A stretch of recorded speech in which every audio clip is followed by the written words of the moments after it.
Friends, welcome back. And if you're visiting our channel for the very first time, then let me give you a warm welcome.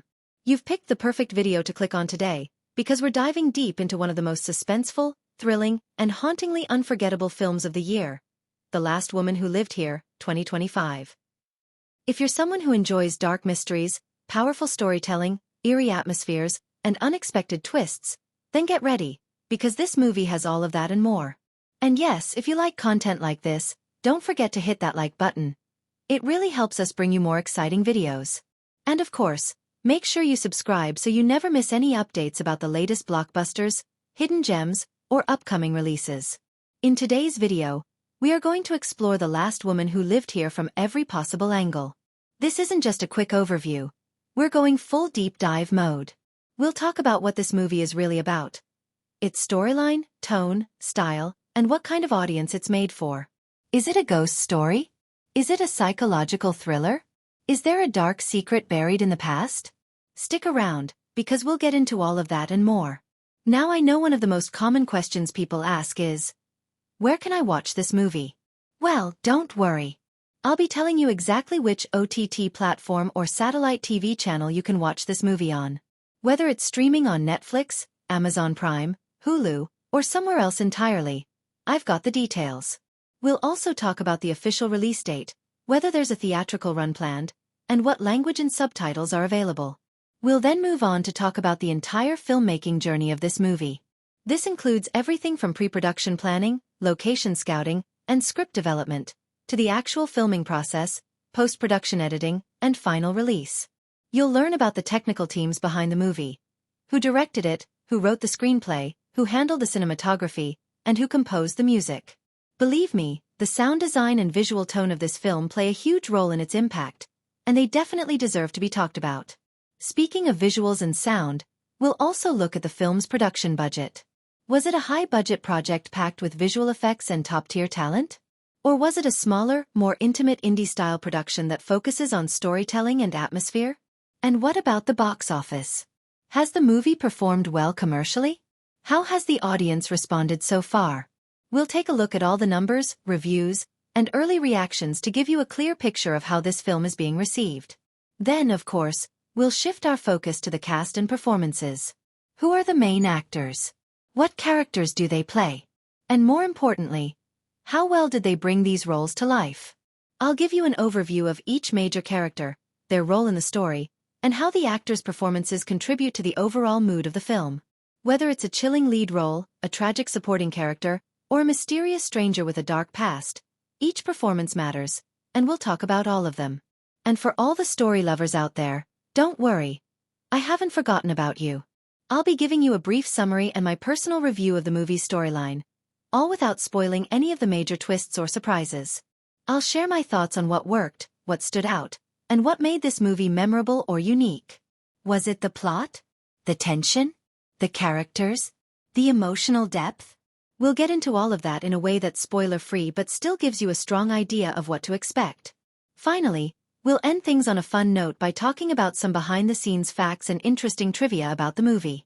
Maybe the house used in the film has a real ghost story behind it. Maybe one of the actors prepared for their role by visiting real haunted locations. Or maybe there was a last-minute casting change or a surprising connection to another famous film. These are the kinds of fun details that fans love, and I'm here to share them with you. So, whether you're a casual moviegoer or a hardcore cinema lover, this video is packed with everything you need to know about The Last Woman Who Lived Here.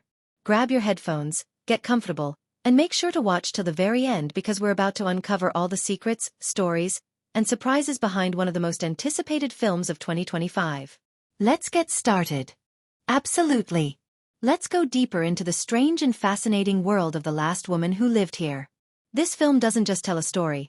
It pulls you into a layered psychological maze where time, memory, and identity start bending until you can't tell what's real anymore. And the beauty of it? It never spells things out.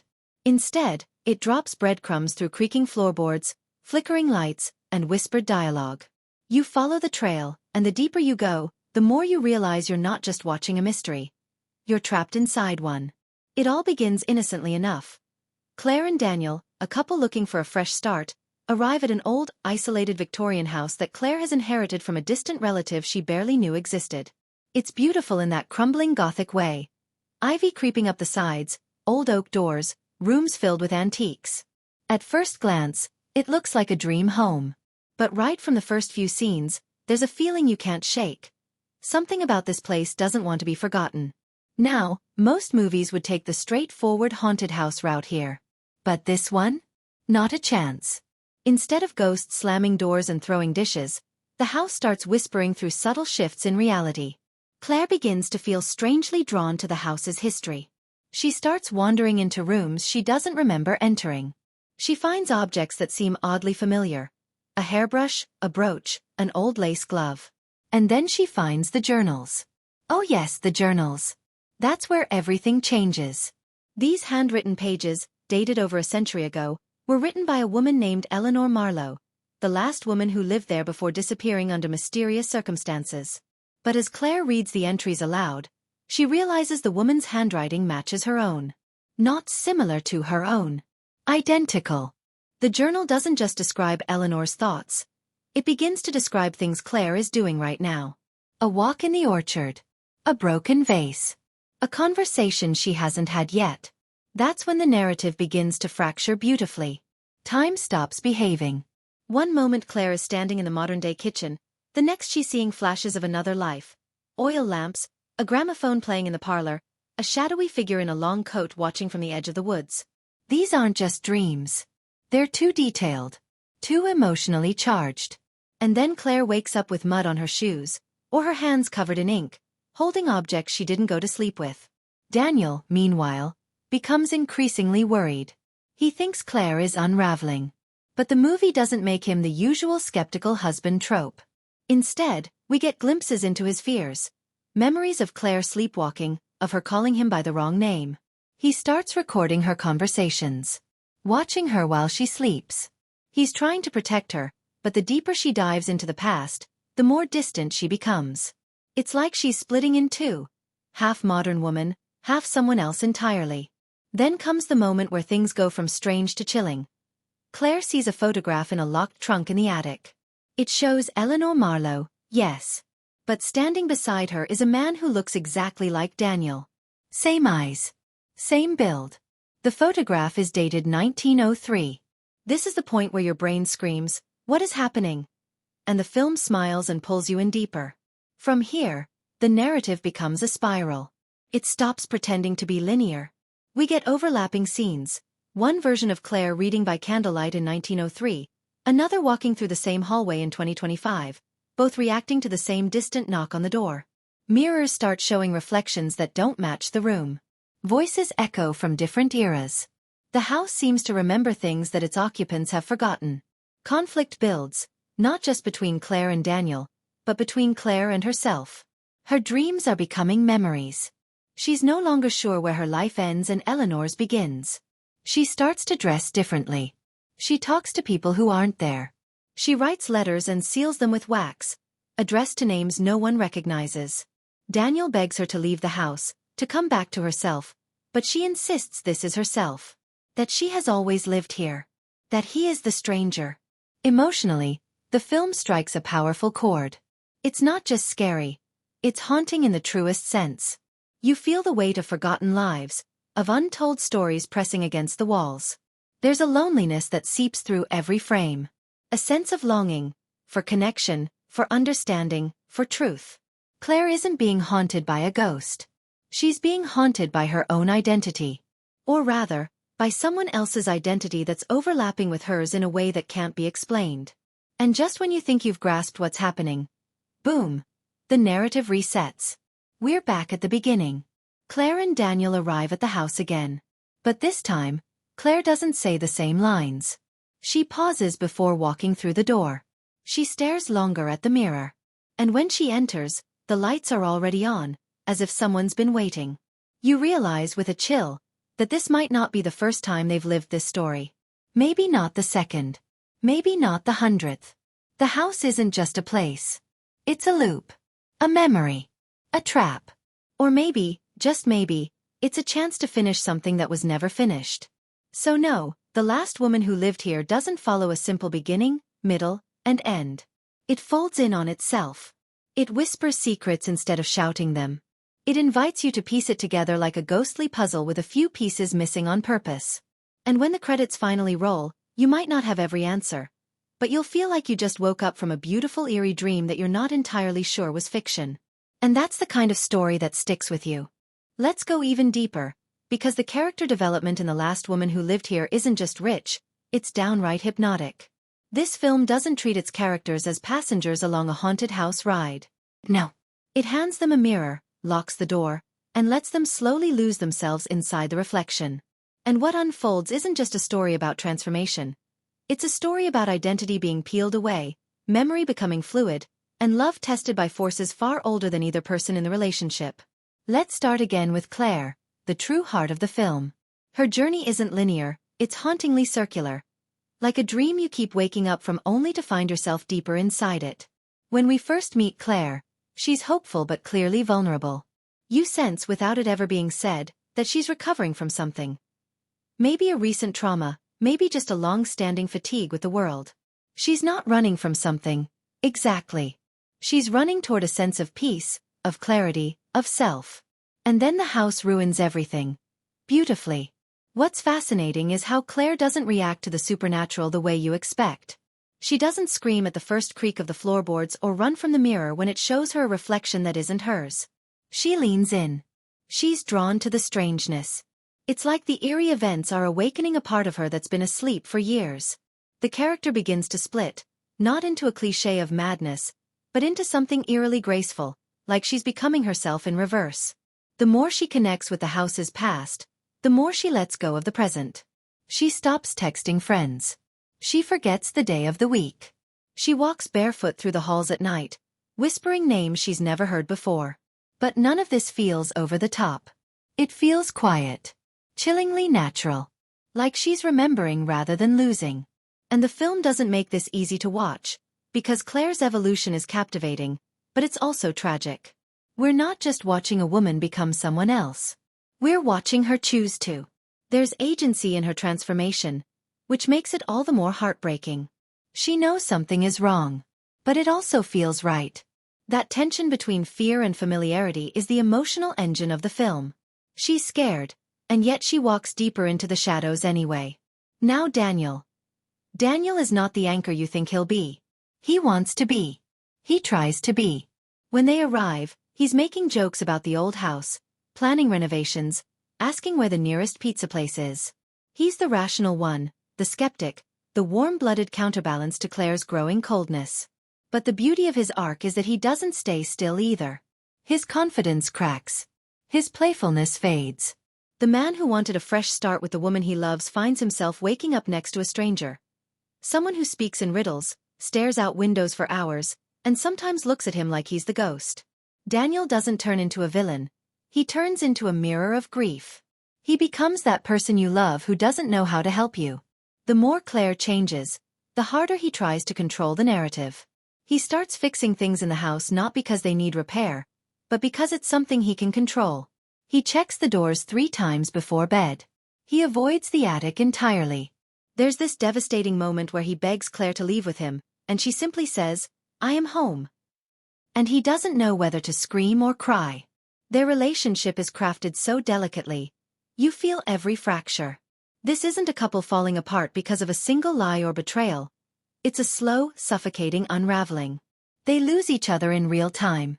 One becomes obsessed with the past, the other desperate to cling to the present. And the cruel poetry of it is, they still love each other. That never goes away. It's just that the person you love might be turning into someone else, and there's nothing you can do about it. Then there's Eleanor.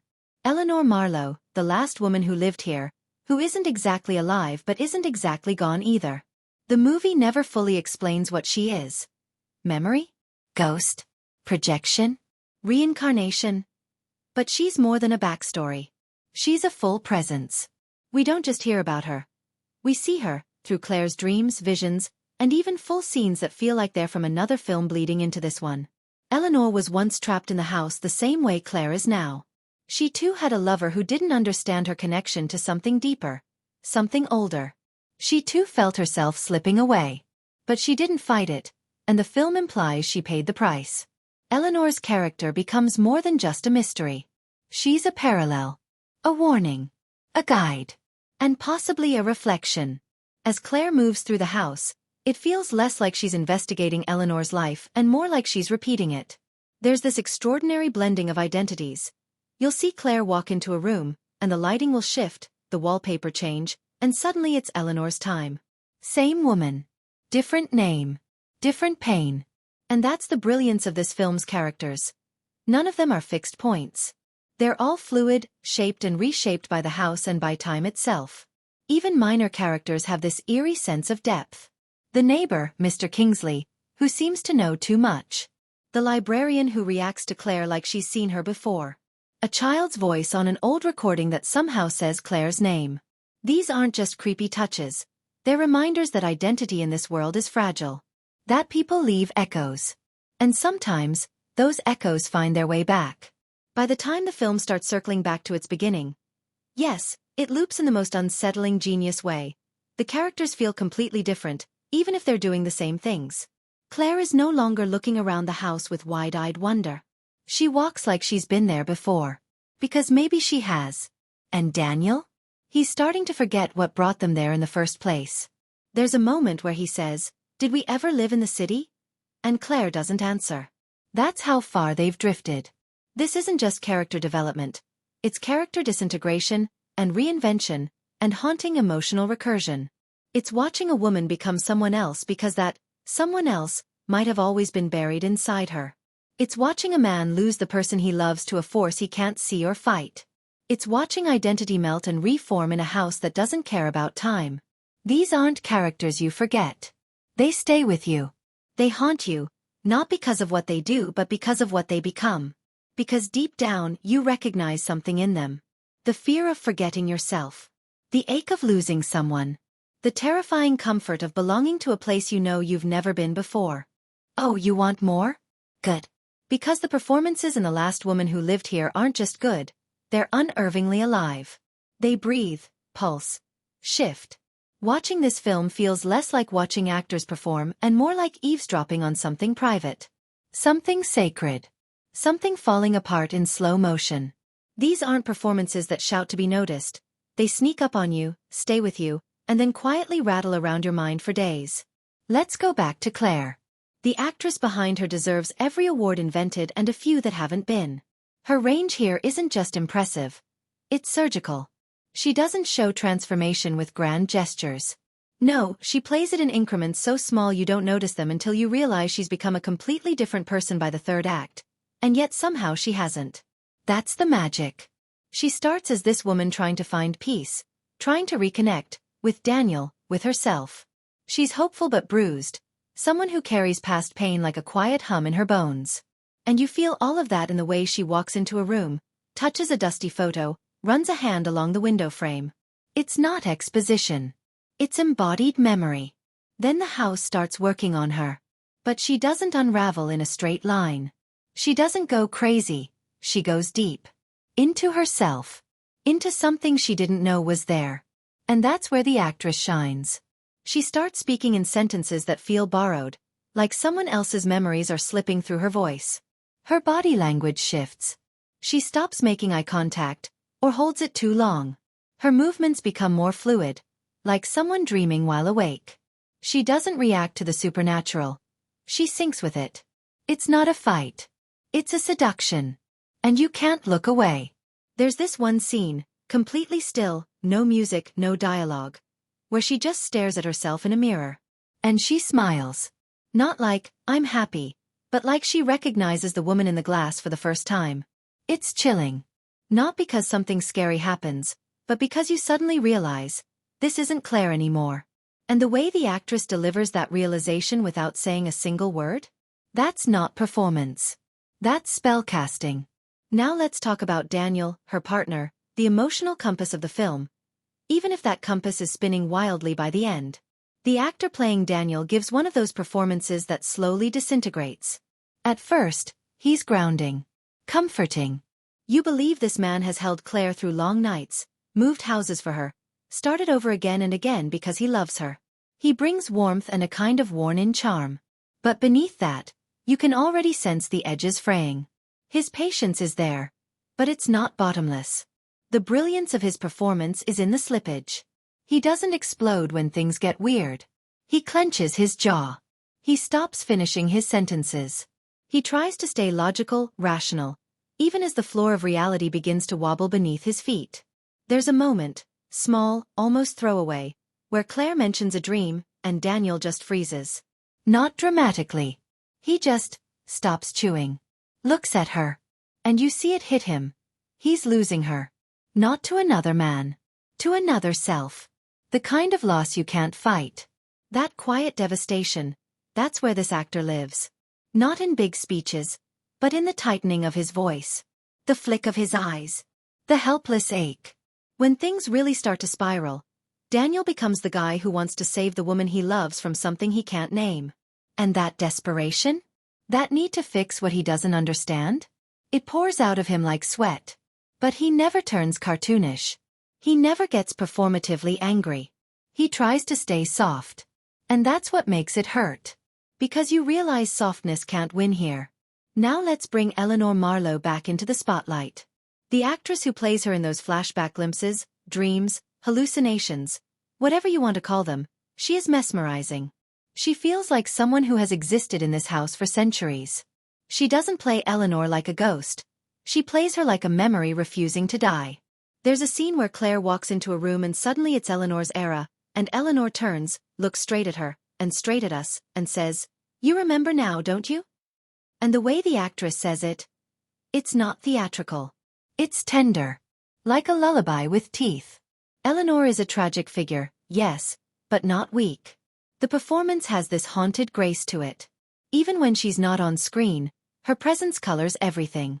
She feels like a former version of Claire, but not just in the narrative sense. In energy. In rhythm. You can feel the actresses syncing, echoing each other. It's eerie. And when the film finally suggests that maybe Eleanor isn't just a part of the house, but part of Claire, the actress sells it without needing a single line of explanation. Her energy just melts into the wallpaper of Claire's being. And let's not skip over the supporting cast. Mr. Kingsley, the neighbor. Played by an actor who's probably starred in a dozen indie horror films you never quite remember until you see his face and go, "Oh, him." He's that guy. And he delivers exactly what this story needs. Quiet, reluctant exposition. He doesn't tell you things outright. He lets them drop like stray puzzle pieces. The way he lingers just a second too long after warning Claire not to go upstairs? Pure dread. He never shouts, "Don't go in there." He just looks at her like he already knows she will. The town librarian is another gem. She's barely in the film, but her one scene changes the entire tone. She mistakes Claire for Eleanor, then quickly corrects herself. But it's too late. That flicker of fear of memory? The actress nails it in one expression. She plays it like someone who's seen this before. Like someone who remembers the cycle. Even if she doesn't consciously know she does. Even the child actors, the voices on the old tapes, the glimpses of townsfolk in dream sequences, every single performance feels inhabited. Like these actors didn't just read lines. They absorbed the atmosphere of this story, let it soak into their skin, and became part of the haunting. They're not just supporting characters. They're fragments of the house's memory. Echoes in human form. There are no weak links here. No one just showed up, hit their mark, and collected a paycheck. This cast moves like a ghost orchestra, each playing a different eerie note that builds into something beautiful and unshakable. The result isn't just a film that's acted well. It's a film where the acting is the haunting. And once you've seen these faces, watched Claire's slow smile in the mirror, heard Daniel's voice crack mid-sentence, watched Eleanor vanish behind a curtain, you won't forget them. They won't let you. Alright, buckle up, because the director's work on The Last Woman Who Lived Here is a masterclass in creating a cinematic experience that's less about loud shocks and more about slow-burning unease that crawls under your skin and settles in your bones. This is a director who clearly understands that horror isn't just about what you see. It's about what you feel, and more importantly, what you don't see but suspect is lurking just out of frame. From the very first moments, the director sets the tone with an almost meditative calm that lulls you in. This isn't your typical horror film that throws you headfirst into chaos. Instead, You're eased into a world where the atmosphere itself is a character, an invisible presence shaping every scene. The way the film begins with long, quiet shots of the house, empty rooms, flickering lights, the creak of old floorboards, feels less like exposition and more like an invitation into a slowly unfolding mystery. You can almost hear the house breathing.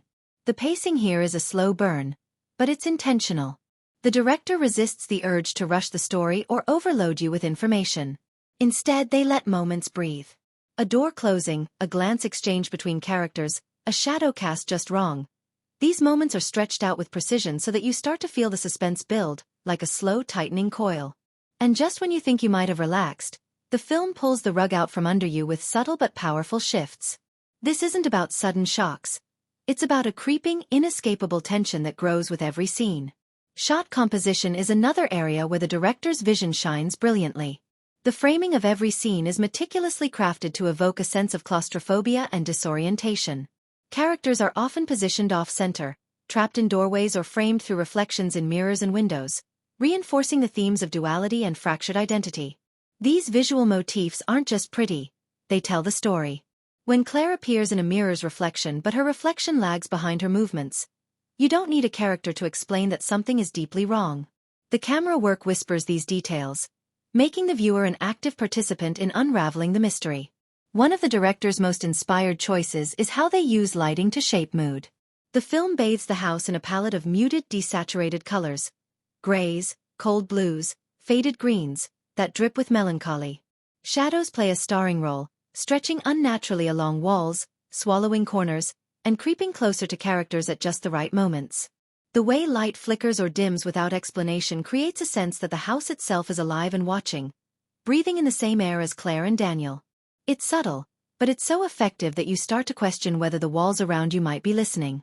Sound design under the director's guidance also becomes a character in its own right. Instead of relying on loud, jumpy musical cues, the film uses silence, ambient noise, and disquieting subtle sounds, like the soft tapping of footsteps upstairs or the faint murmur of a voice that isn't quite there, to heighten the tension. The director's use of sound makes you hyper-aware, turning ordinary noises into potential threats. You find yourself holding your breath when the camera lingers on a quiet hallway because you're waiting for something to break the silence. But sometimes nothing does, and that's the scariest part. Then there's the way the director handles the film's non-linear storytelling. Memories and reality bleed into each other seamlessly, with dreamlike sequences that unsettle your sense of time and place. This is a director who isn't afraid to let the narrative fold in on itself, confusing and intriguing you at the same time. Flashbacks don't feel like simple cutaways. They're lived moments that haunt the present. Scenes overlap, voices echo from the past, and Claire's grip on reality loosens in tandem with the film's structure. The director trusts the audience to piece together the puzzle, rewarding close attention with revelations that feel earned rather than forced. The emotional core of the film is handled with equal care. The director doesn't just focus on scares or mystery. They zero in on the human story beneath it all. They give space for quiet, intimate moments between Claire and Daniel to breathe, capturing the subtle breakdown of their relationship with an empathetic lens. The choice to hold lingering shots on their silences, the way they avoid eye contact, the small gestures of love tinged with fear and confusion. All these moments are captured with a delicate touch that makes the supernatural elements feel grounded in very real human pain. Even the film's most unsettling sequences, those moments where reality seems to slip away, are directed with a sense of poetic restraint. Instead of overwhelming the viewer with special effects or frenetic editing, the director favors slow pans, lingering close-ups, and carefully timed cuts that enhance the eerie atmosphere without ever feeling heavy-handed. This restraint invites you to fill in the blanks with your imagination, which, as anyone who's been scared by a good ghost story knows, is often far more effective than anything shown on screen. The director also cleverly uses spatial dynamics to amplify the story's themes. Rooms seem to shift in size or shape depending on Claire's mental state. Hallways stretch endlessly, and familiar spaces become alien and threatening. The house isn't just a backdrop. It's a labyrinthine maze reflecting the character's inner turmoil. This is a film where a single door closing can feel like a trap snapping shut, and the director uses every inch of the set to heighten that feeling.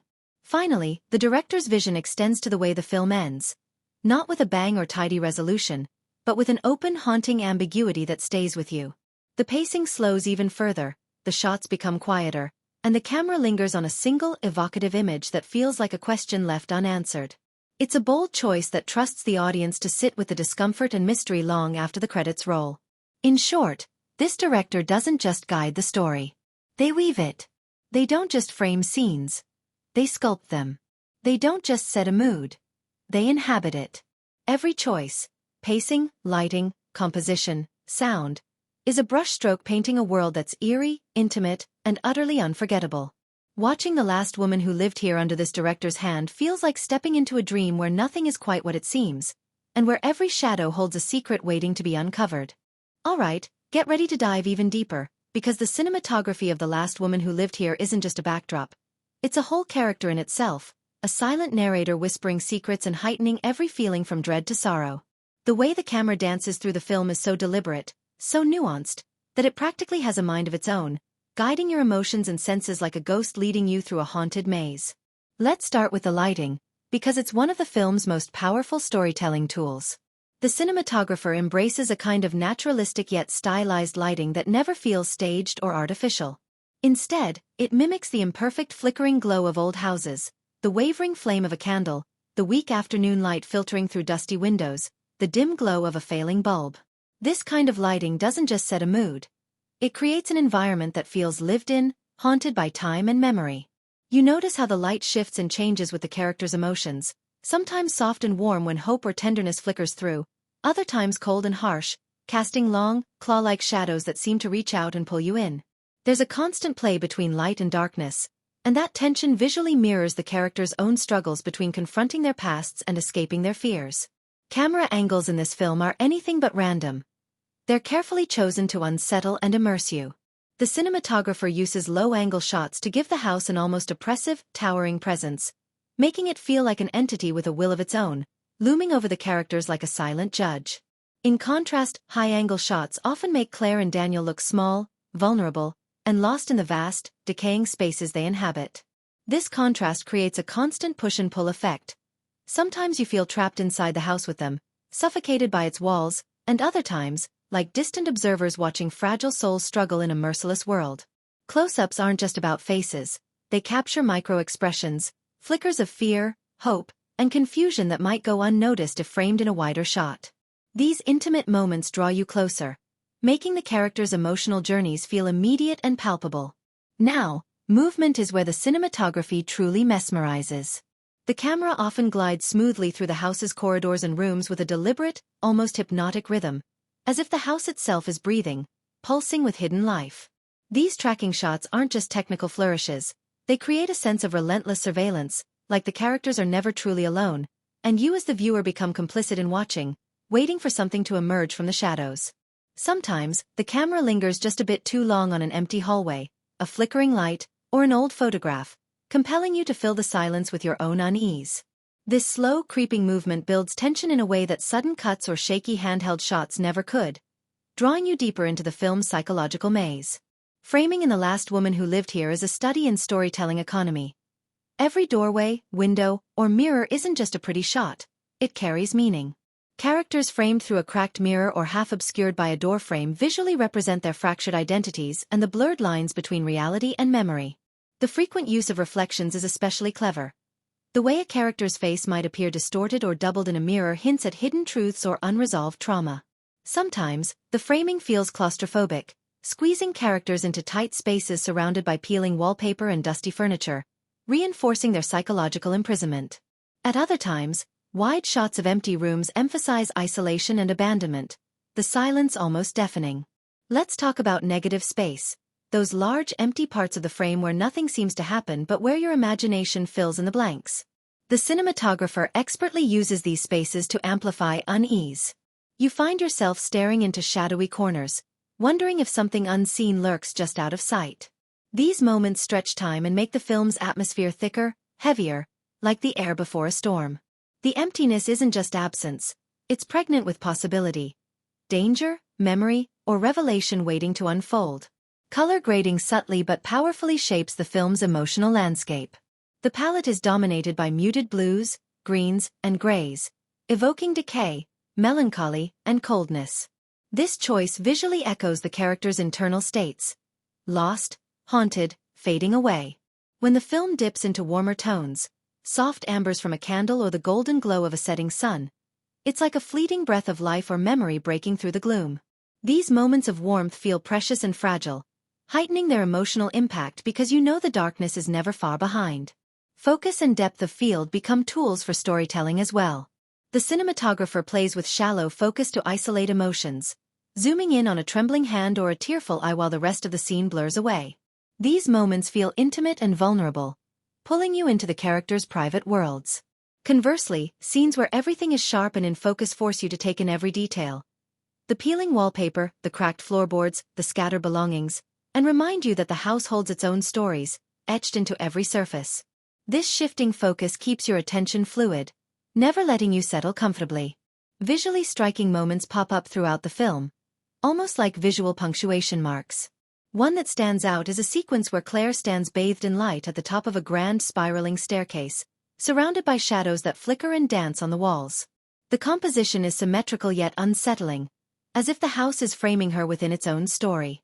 Another unforgettable shot shows a long corridor disappearing into darkness, with a single flickering light bulb casting erratic shadows, making you wonder what lies beyond your sight.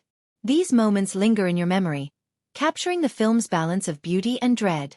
The cinematographer also cleverly mimics human perception with slow, natural camera movements that simulate the way we glance and scan our environment. This technique pulls you into Claire's experience. Hesitant, searching, unsure.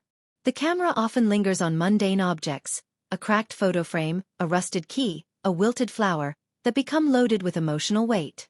By focusing on these small details, the cinematography deepens the narrative without a single line of dialogue. There's also an exquisite interplay between the cinematography and the film's themes of memory, loss, and haunting. The house itself, with its twisting corridors, peeling wallpaper, and shifting spaces, becomes a metaphor for the mind's labyrinthine nature. The camera's fragmented and sometimes disorienting angles visually represent how memories can be distorted, how trauma warps reality. You feel the characters' confusion and isolation not just through their words and actions but through the very way the film looks at them. In essence, the cinematography is a silent storyteller, weaving layers of meaning into every shot. It crafts a mood that's at once haunting and hypnotic, drawing you into a world where the line between the seen and unseen blurs. Alright, let's really sink our teeth into the editing and pacing of The Last Woman Who Lived Here, because this is where the film's heartbeat really starts to thump, and it's a fascinating, intricate rhythm that keeps you glued to the screen without ever feeling forced or rushed. Editing here isn't just about putting scenes together. It's a masterful exercise in timing, mood, and emotional control, like a skilled conductor guiding an orchestra through a haunting symphony. From the very first moments, the editing establishes a tempo that feels deliberate and unhurried, almost like the film is breathing with the characters. Instead of rushing headlong into the plot, it allows scenes to unfold naturally, inviting you to linger in the spaces between dialogue and action. This slow, measured pacing lets the atmosphere thicken.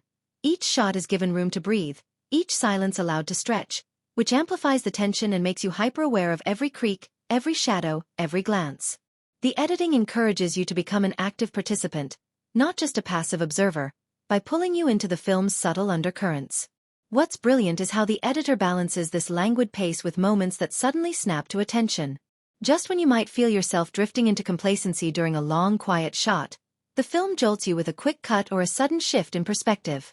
It's like the editing plays a game of anticipation and surprise, reminding you that beneath the calm surface, something dangerous and unpredictable lurks.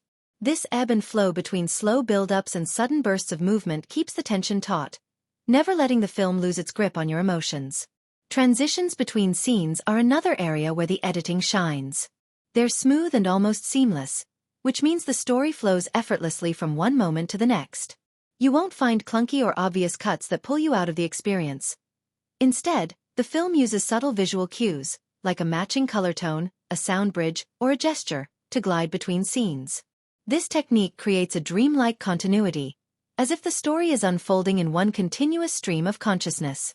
When flashbacks or memories are woven in, the editing slips you into these past moments with gentle fades or slight shifts in color grading, making the shifts feel organic and immersive rather than jarring. The pacing cleverly mirrors the emotional beats of the story. When the characters are calm or reflective, the editing relaxes, with longer takes and minimal cuts that let you soak in the mood.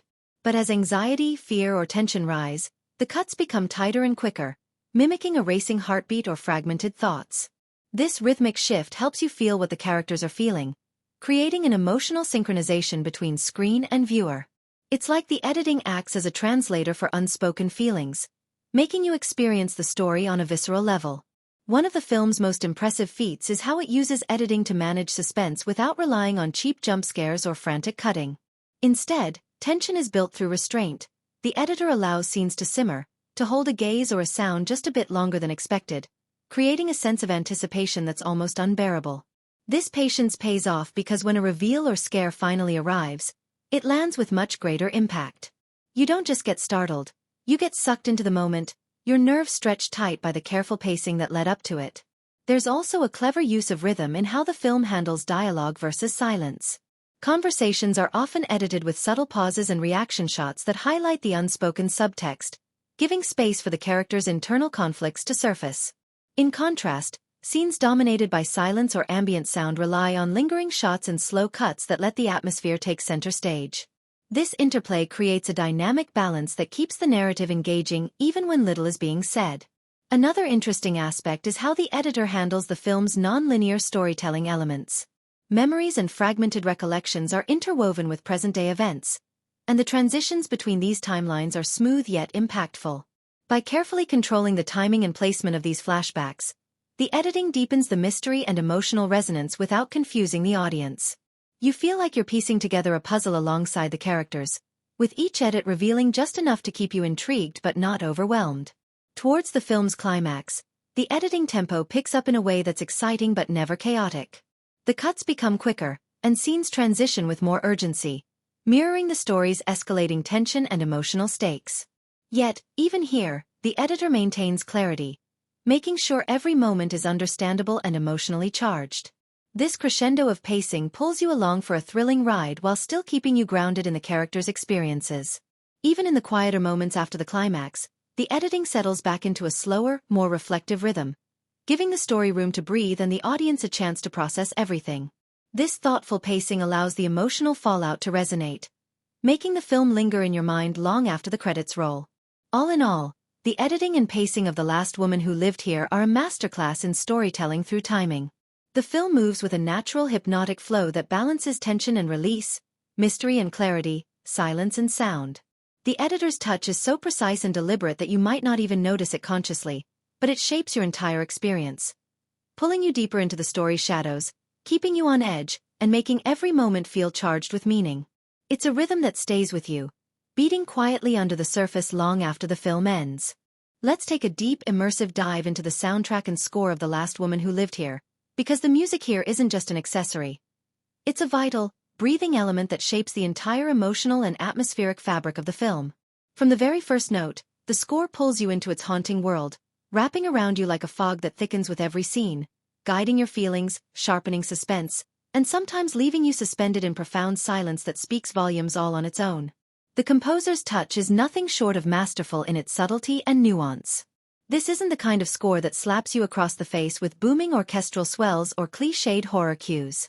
Instead, the music whispers, almost like a secret only you are privy to, weaving through the film with a delicate but persistent presence.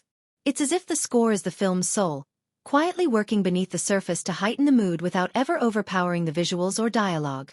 You barely notice it consciously, but you feel its pull deep in your chest, creating an emotional undercurrent that keeps the tension simmering. One of the most fascinating things about this soundtrack is how it uses recurring motifs. Not catchy themes you hum later, but subtle sonic fingerprints that surface throughout the film in varying forms. These motifs act as emotional signposts, guiding you through the story's twists and turns. Sometimes they appear as a fragile, eerie melody played on a lonely piano or a distant string note stretched thin and trembling, and other times they manifest as more abstract, almost imperceptible textures woven into the background. These sonic callbacks connect moments across the narrative, reminding you of the characters' past traumas, fears, and secrets in ways words alone could never do. What truly sets the score apart is its masterful use of silence and near silence. Far from being an absence, silence in this film becomes a powerful tool of tension and emotion. The music retreats strategically at key moments, allowing ambient sounds, like the creak of a floorboard, the whisper of wind through cracked windows, or a distant, ominous echo, to fill the space. This creates an almost claustrophobic intimacy, forcing you to listen harder and engage more deeply. The absence of music makes the moments when it does return feel like a sudden rush of emotion, like a wave breaking after a still calm, heightening every twist and turn with visceral impact. The instrumentation is a carefully crafted blend of the organic and the electronic, which adds a rich, textural complexity to the soundtrack. You'll hear delicate piano notes that seem to drip like cold water, haunting strings that swell and recede like a restless tide, and occasional ethereal vocalizations that feel like ghostly whispers just out of reach.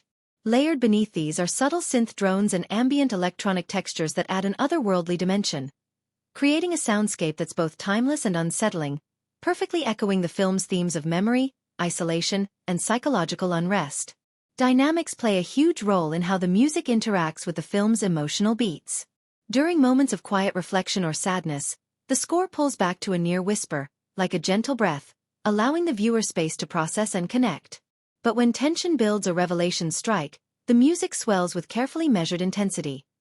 Not overwhelming, but enough to quicken your pulse and draw you deeper into the narrative.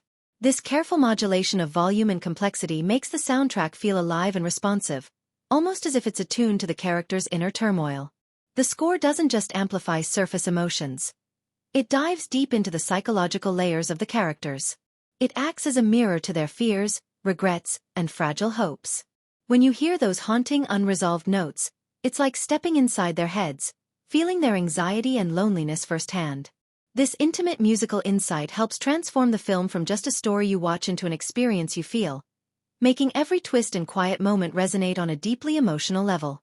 Even the minimalist, understated parts of the soundtrack have a hypnotic effect. A single sustained note, a slow repetitive motif, or a barely there pulse can create a mesmerizing atmosphere that pulls you into the film's eerie world. These moments show that sometimes the simplest musical elements can have the most profound impact, subtly shaping your emotional landscape and enhancing the film's lingering sense of unease. The interaction between the score and the film's sound design is another triumph. Rather than competing for your attention, music and ambient sounds blend together into a seamless sonic fabric. The soft rustle of leaves might melt into a rising synth tone, or the creaking of a door might punctuate a sparse piano phrase. This blurring of lines between diegetic and non-diegetic sound immerses you fully in the film's unsettling environment, making you feel like you're not just watching the story, but inhabiting its haunted spaces. When the film enters moments of heightened tension or near horror, the soundtrack introduces dissonant textures and unsettling noises. Low rumbles, scratchy noises, whispery breaths, that creep beneath the music like hidden threats. These sounds aren't traditionally musical, but they're carefully woven into the score to provoke discomfort and anticipation. They infiltrate your subconscious, making you second-guess what you're hearing and increasing the film's emotional complexity. The soundtrack also adapts beautifully to the film's shifting moods and narrative turns. When the story delves into memory or trauma, the music may become fragmented or layered with distorted tones, echoing the fractured nature of recollection. In calmer, more introspective scenes, it softens and simplifies, providing a musical space for reflection. This dynamic responsiveness adds depth and texture to the storytelling, making the soundtrack feel like an emotional barometer that rises and falls in sync with the characters. Finally, the score's lingering effect is undeniable. Long after the film ends, those haunting melodies and eerie textures stay with you, like a shadow at the edge of your consciousness. The music doesn't just accompany the story. It haunts it, echoing the film's themes of loss, memory, and survival in a way that words alone could never capture. In every sense, the soundtrack and score of The Last Woman Who Lived Here elevate the film beyond its visual narrative. They create a rich, immersive emotional world through subtlety, texture, and expertly timed silence. The music becomes a character itself, an unseen presence that guides you through fear, sorrow, and hope, making the entire experience unforgettable.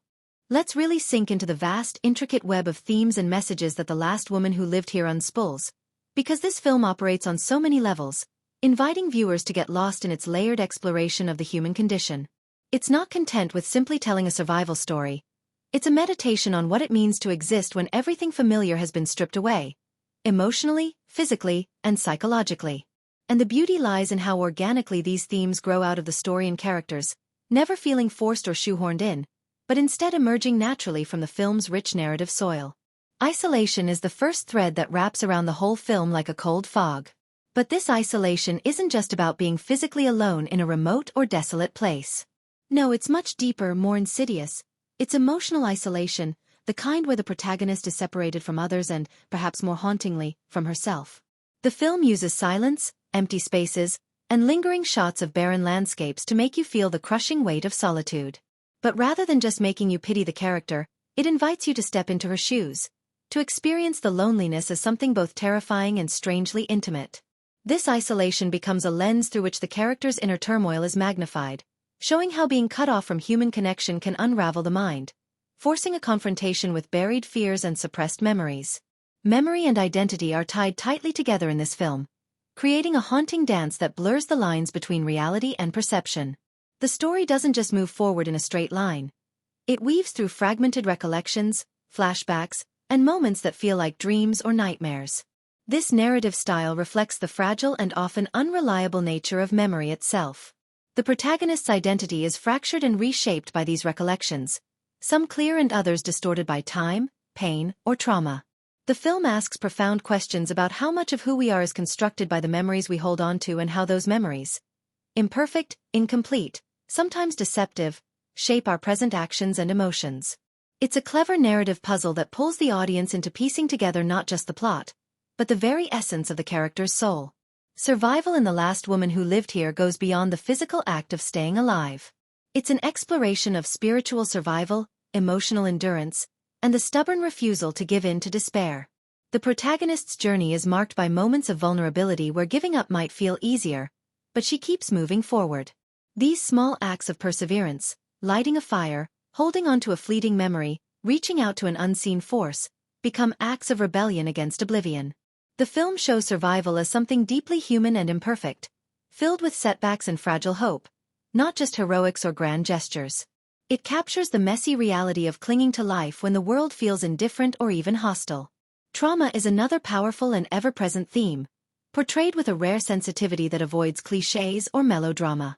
The film reveals how trauma is not a single event locked in the past, but a living, breathing shadow that colors every interaction, every decision, every emotion. The protagonist carries scars that are invisible but palpable, influencing how she relates to others and herself. The narrative doesn't rush the healing process or pretend it's neat and tidy. Instead, it shows trauma's lingering effects, flashbacks, distrust, emotional withdrawal, as ongoing struggles that shape the character's fragile attempts at connection and self-understanding. This nuanced portrayal invites empathy, making the audience appreciate the complexity of psychological wounds. Gender and power subtly ripple through the story, too, adding another dimension to the protagonist's experience. The film quietly challenges traditional notions of strength and vulnerability, particularly in how it portrays its female lead. She's neither a one-dimensional strong woman archetype nor a passive victim. Instead, her resilience is layered, complex, sometimes faltering, sometimes fierce. The story suggests that power isn't just about dominance or control but also about survival, resistance, and the ability to adapt emotionally and mentally in a harsh world. This nuanced depiction feels refreshingly real and grounded, steering clear of stereotypes and inviting viewers to consider how societal expectations shape identity and behavior. The natural environment is more than just a backdrop. It's a vital thematic element that mirrors and amplifies the protagonist's emotional landscape. The wilderness feels both beautiful and menacing, indifferent yet deeply intertwined with the human story unfolding within it. Nature's duality, its capacity for life and destruction, comfort and threat, reflects the film's exploration of vulnerability and strength. The way the camera lingers on empty forests, shifting skies, and desolate terrain draws a parallel between the external world and the protagonist's internal state, suggesting that survival is as much about navigating one's inner wilderness as the physical one. This elemental connection raises philosophical questions about humanity's place in the broader natural order, and how isolation in nature forces us to confront the raw essentials of existence. Time in The Last Woman Who Lived Here is fluid, fragmented, and elusive, much like memory itself. The non-linear storytelling blurs past, present, and future, making time feel less like a linear progression and more like a tangled web. This treatment challenges the audience to experience time as the protagonist does, disjointed, overlapping, haunted by the past yet anchored in an uncertain present. The film uses this manipulation of time not only to heighten suspense but also to underscore how trauma and memory warp our perception of reality. It's a powerful meditation on how moments aren't isolated but ripple through our lives, shaping identity and experience in unpredictable ways. A pervasive sense of unseen forces, psychological, supernatural or social, lurks just beneath the surface, adding layers of ambiguity and unease. The film never fully explains these forces, which keeps the audience guessing and allows for multiple interpretations. This ambiguity is thrilling because it mirrors real life's uncertainties and fears. Are the protagonist's struggles purely internal, or is there something external at work? This open-endedness invites viewers to project their own fears and ideas onto the story, making the experience deeply personal and endlessly discussable. The film also offers a meta-commentary on storytelling itself. It acknowledges that the stories we tell, whether about ourselves, others or the world, are inherently incomplete and subjective. The fragmented narrative, the unreliable memories, and the elusive truths all point to the idea that understanding life and identity is an ongoing process of interpretation and reinterpretation. This self-awareness enriches the film's texture, turning it into not just a narrative about survival but a reflection on how humans seek meaning through stories. Ultimately, the themes in The Last Woman Who Lived Here don't come wrapped in neat packages or moral lessons. Instead, they are woven into the film's fabric like subtle threads, felt rather than spelled out. Let's really unpack the visual effects and CGI in The Last Woman Who Lived Here because this film uses them in a way that's both clever and surprisingly subtle, weaving technology and artistry together so seamlessly that you might find yourself marveling at what's real and what's crafted, and sometimes not even realizing where one ends and the other begins. The first thing to notice is the film's dedication to creating a tangible, believable world. It's not one of those movies where CGI screams for attention with flashy explosions or obvious digital creatures. Instead, the effects are the quiet, invisible glue that holds the film's eerie atmosphere and unsettling mood together. They're here to enhance immersion, not distract you, and that restraint makes all the difference in how the story lands emotionally. Practical effects play a huge role in this film, which gives the entire experience a grounded, authentic feel. Think about textures: cracked earth, rough fabric, bruised skin, and scars. These aren't just visual details but sensory clues that make the world come alive. Practical makeup, prosthetics, and physical set pieces create a tactile reality that CGI alone often struggles to replicate with the same depth. When you see the protagonist interacting with her environment, you feel the weight of that reality because it's physically there in front of the camera. This hands-on craftsmanship roots the film's more fantastical or psychological elements in something undeniably real, which only makes the digital effects that much more effective when they do appear. The CGI in The Last Woman Who Lived Here is deployed with a masterful subtlety that never overwhelms the story. Rather than using heavy-handed digital spectacle, the effects are often delicate brushstrokes. Shadow movements that flicker just out of the corner of your eye, a slight distortion in the atmosphere, or surreal glimpses that hint at the protagonist's unraveling psyche. These touches are masterclasses in suggestion rather than exposition, playing with the audience's imagination instead of forcing things into clear view. It's like the CGI is whispering secrets to you rather than shouting them, which amps up the suspense and psychological tension in a way that feels much more sophisticated. One of the coolest things about the visual effects here is how they blur the line between reality and the supernatural or psychological realms. The film uses digital effects to create eerie, misty environments that look almost natural but carry a subtle, unnatural vibe. This technique deepens the viewer's immersion, pulling us into the protagonist's experience of a world that feels familiar yet disturbingly altered. The lighting and color grading work hand in hand with these effects to create a visual mood that is haunting and beautiful, like nature itself is alive and watching. This fusion of practical and digital effects helps reinforce the film's central themes of isolation and distorted perception, making the environment a character in its own right. The practical effects team deserves serious applause for creating a living, breathing world filled with real textures and weight. Every crack in the ground, every worn-out garment, every physical scar on the characters tells a story, and it's these small, tangible details that elevate the film's authenticity. When CGI steps in, it's like a perfect seasoning added to a rich dish, just enough to enhance flavors without overpowering the main ingredients. This balance means that scenes packed with emotional intensity or supernatural hints never feel gimmicky or artificial. Instead, they feel earned and visceral. What's especially fun is spotting moments where the practical and digital effects blend so well you can't tell where the boundary lies. For instance, a scene might start with the protagonist walking through a forest with real leaves crunching beneath her feet, but then the mist curling around the trees is subtly enhanced with CGI to suggest something otherworldly lurking just beyond sight. This seamless integration is a testament to the skill of the effects artists and their commitment to storytelling over spectacle. The film's minimalistic approach to visual effects is a masterstroke. It never resorts to overuse or gratuitous digital trickery. Instead, it uses just enough CGI to heighten the mysterious atmosphere and underline key psychological moments, letting the audience's imagination do a lot of the heavy lifting.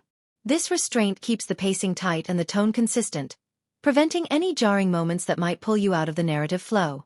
The visual effects team understands the power of suggestion and uses it to maximum effect, proving that sometimes less truly is more.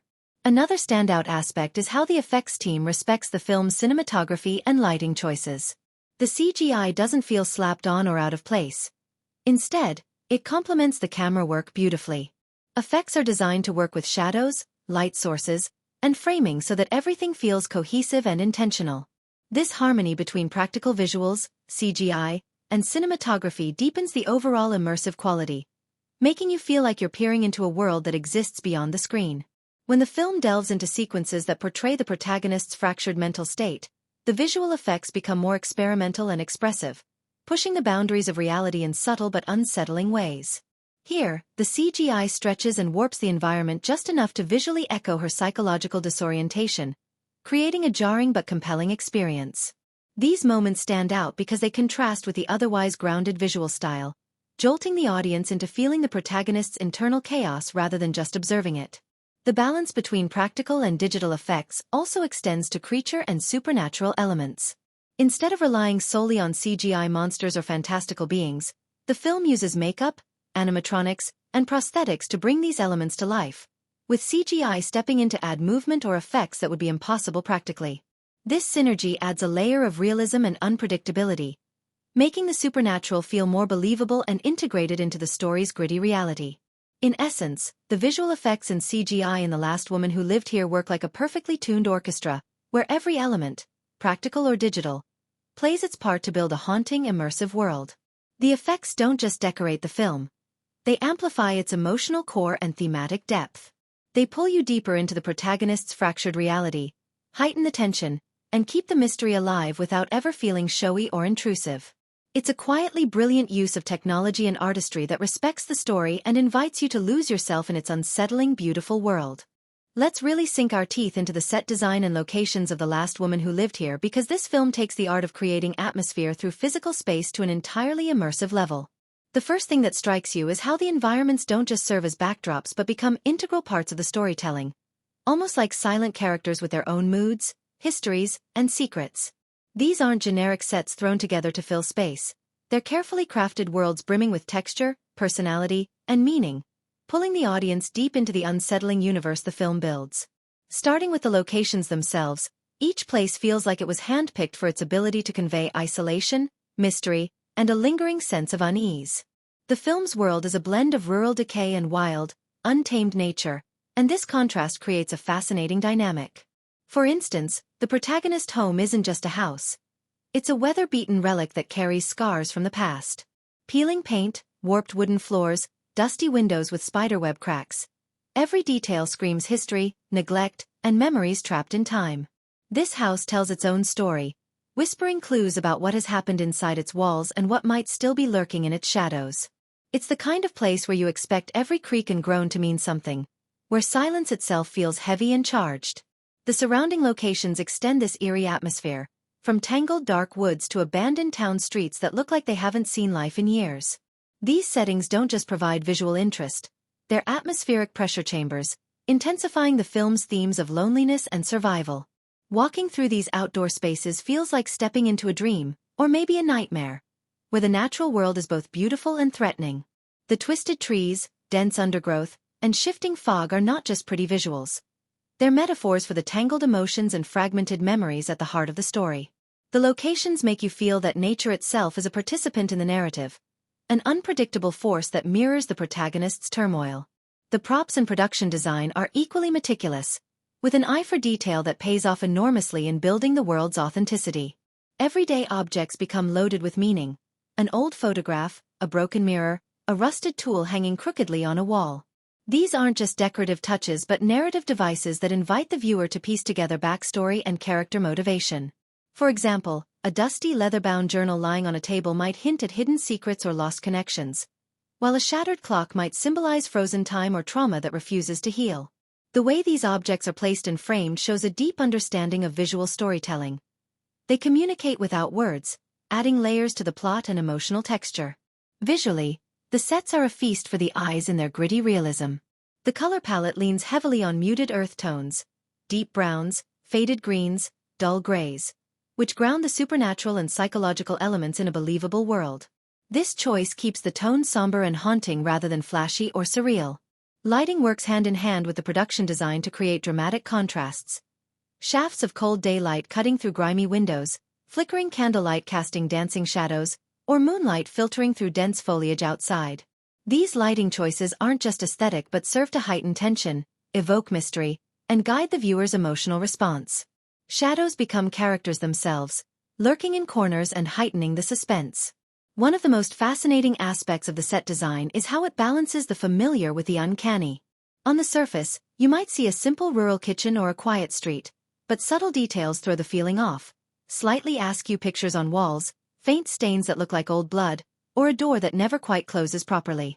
These tiny unsettling touches plant seeds of doubt and suspicion in your mind, making the everyday feel slightly off, as if the environment itself is quietly watching or even manipulating the story.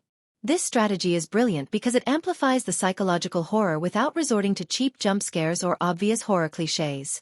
The relationship between interior and exterior spaces also plays a huge role in the film's visual and emotional storytelling.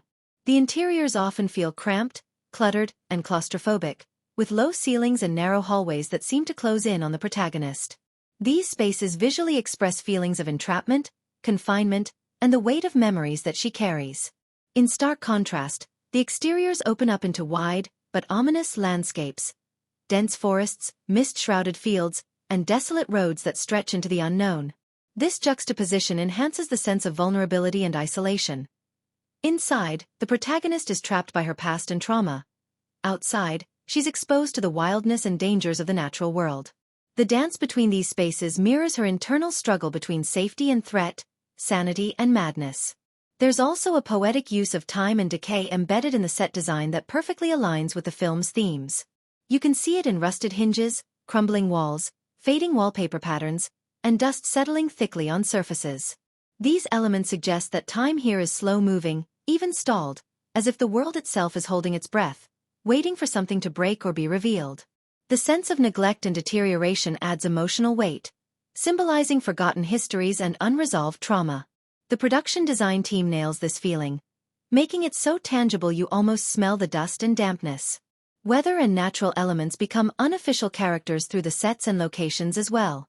Rain, fog, wind, and shifting light patterns aren't just background effects but mood setters that heighten tension and emotional beats. For example, a sudden downpour might underscore a moment of emotional release or crisis, while creeping fog can symbolize confusion or loss. The way these elements interact with the physical sets, water pooling on cracked floors, leaves rustling outside broken windows, creates a sensory experience that draws the audience further into the film's immersive atmosphere. Another fascinating layer is how the production design reflects the protagonist's mental state. The sparse, often disorganized interiors feel like physical manifestations of a fractured mind. Rooms that seem abandoned or frozen in time, objects half-packed or left untouched for years. Meanwhile, the dense, unpredictable outdoor spaces symbolize the wild, untamed chaos of her thoughts and memories.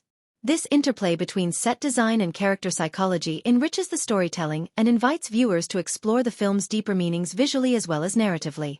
Lastly, the set design excels in creating tension through anticipation and ambiguity. Spaces feel full of potential threats or secrets, but you never quite see everything at once. Shadows hide details just beyond the frame, doorways lead to uncertain spaces, and corridors twist out of sight. This carefully calibrated visual uncertainty keeps you on edge, constantly alert to what might be lurking just out of view. The film uses its environments not only to tell the story but to engage the audience's imagination, making the unseen feel.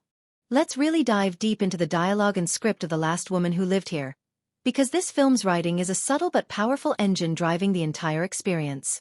The brilliance of the script lies not just in what's said, but in the silences, the pauses, and the way the characters speak around their fears and memories instead of confronting them head-on. It's almost as if the dialogue itself is a delicate dance, sometimes tentative, sometimes sharp, reflecting the fractured, haunted state of the characters and the story's dark atmosphere. One of the most captivating things about the writing is how natural and unforced the conversations feel. The dialogue never comes off like it's scripted or staged. It breathes and flows like genuine human interaction. This is a tricky balance to strike, especially in a film steeped in mystery and psychological tension, but the screenplay nails it. Characters speak in a way that fits their backgrounds, emotional states, and the rural, isolated world they inhabit. Their words carry the cadence and rhythm of real speech, including interruptions, hesitations, and unfinished thoughts, which adds an extra layer of realism. It makes the audience feel like an eavesdropper on private, often painful moments, rather than watching actors deliver lines. But don't mistake this naturalism for simplicity. Beneath the surface, the dialogue is layered with meaning and subtext. Characters rarely say exactly what they mean or feel outright. Instead, their words are often coded, double-edged, or filled with quiet desperation. For example, a seemingly mundane exchange about the weather or an everyday task might carry an undercurrent of mistrust, sorrow, or longing. This subtlety invites the audience to lean in and decode the emotional subtext, making every scene a rich experience full of unspoken tensions and hidden truths.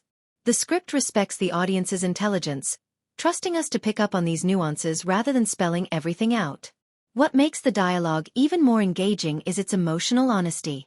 The characters, despite their haunted pasts and fraught relationships, speak in ways that are raw and real. When emotions do break through, whether it's anger, grief, or fleeting hope, the writing captures these moments with poignant clarity and restraint.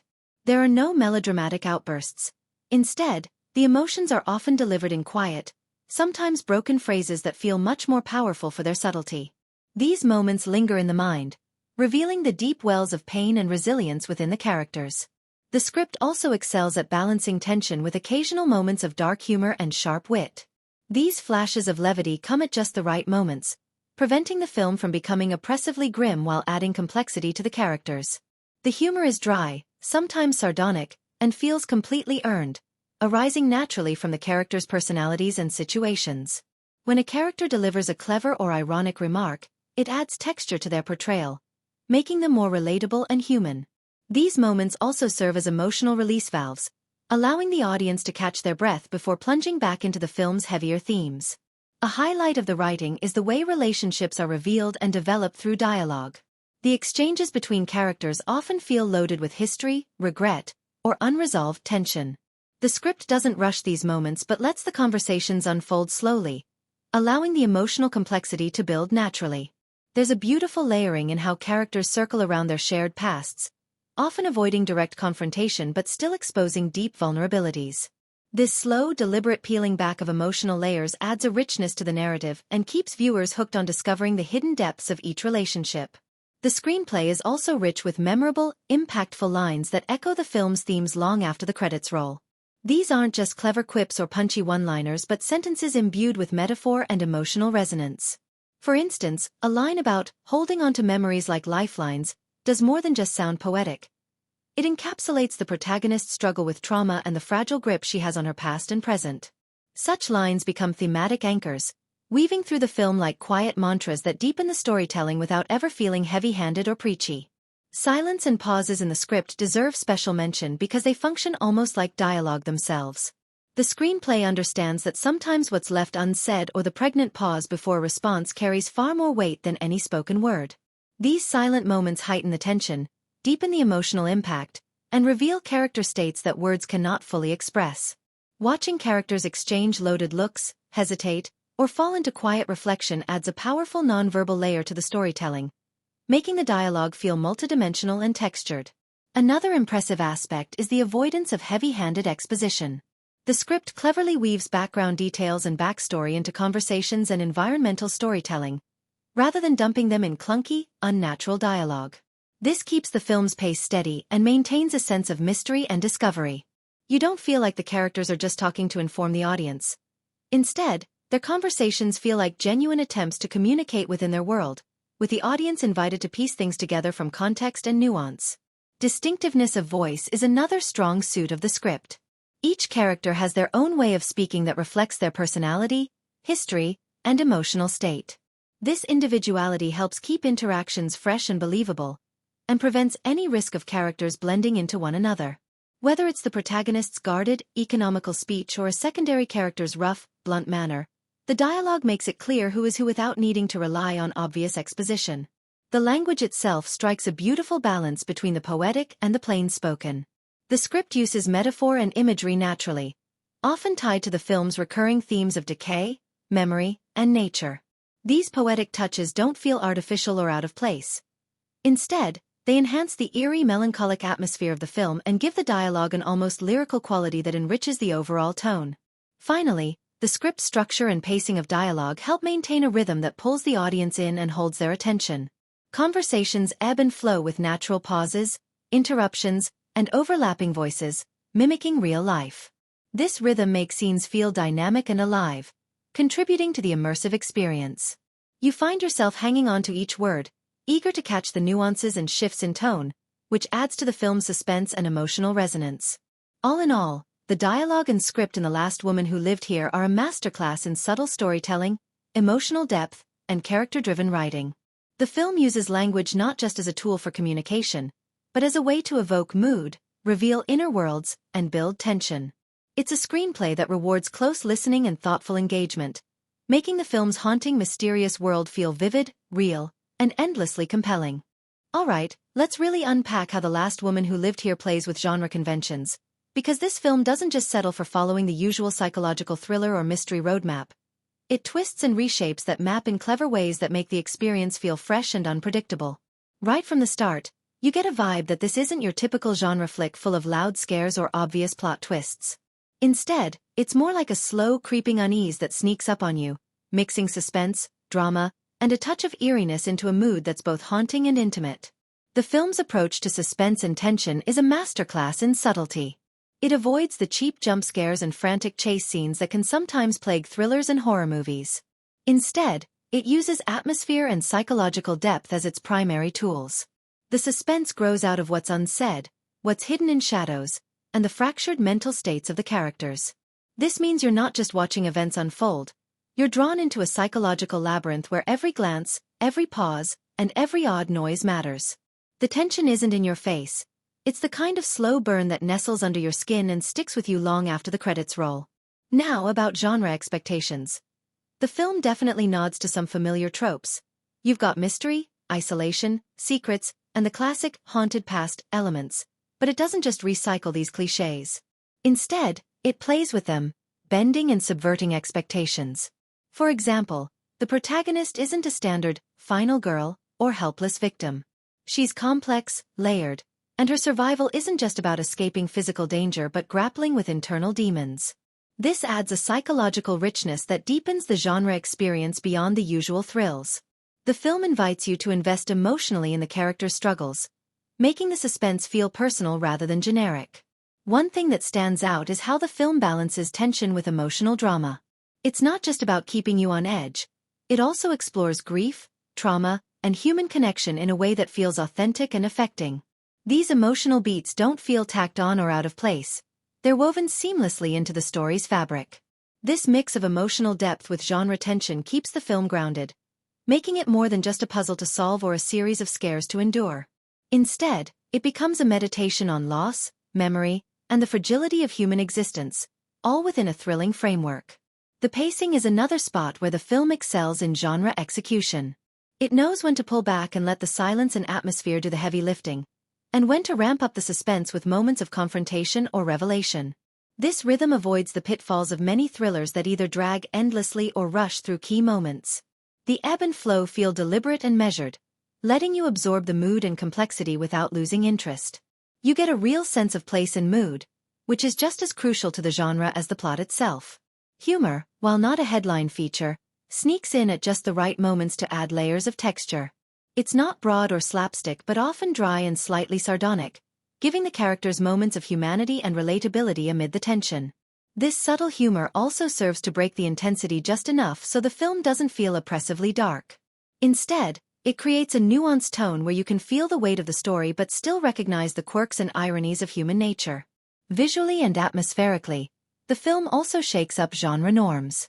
Instead of typical eerie mansions or dark forests, the settings feel fresh and integral to the story, almost like characters themselves. This clever use of location adds a unique flavor to the film and deepens the immersive quality that's so crucial in psychological thrillers.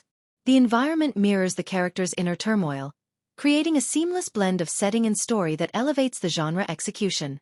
The film isn't afraid to acknowledge its genre roots with nods to classic thriller motifs, like mysterious figures, cryptic clues, and an overarching sense of paranoia, but it weaves these elements in subtly, so they feel earned rather than forced. This smart blending keeps genre fans satisfied while avoiding predictability. The twists and reveals don't come from tired formulas but feel organic to the narrative, which keeps you guessing without feeling manipulated. In terms of action, the film is refreshingly restrained. It doesn't rely on car chases or explosive showdowns but instead focuses on psychological confrontations and character-driven tension. This minimalist approach to action suits the film's tone perfectly, making each intense moment stand out more and resonate deeper.